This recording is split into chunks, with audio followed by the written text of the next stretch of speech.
8 by 10 feet na kwarto napagayon kan sarong 24 anyos na Bicolano sa Camarines Sur. Uyan istorya ni Catherine Henry. Huli sa ipinautob na lockdown kan nakalihis na taon.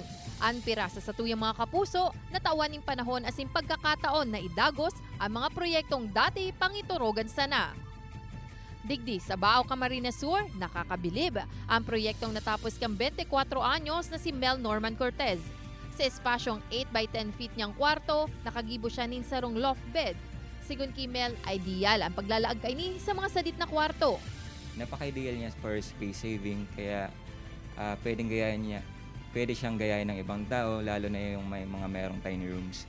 Apwera, sa pagsiserbi Como Barangay Kagawad, nagsasideline pa si Mel bilang photographer sa events.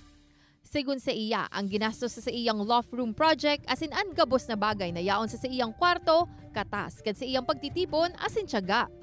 Pagpupuling harong, after kang mga pagal na ini, deserve ko din ning comfort zone. Tapos, digdi na din po ako nag-edit at tinatapos ang sa kuyang iba pang gibo.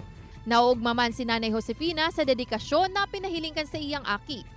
Orgulyo ako dahil saro siya sa mga pideng pangarugang kan mga hobinis na maindagar man sinda.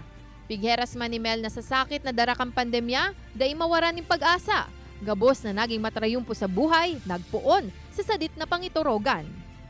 Kaibanan si Jovel Obiso, Catherine Henry, Balitang Bicolandia.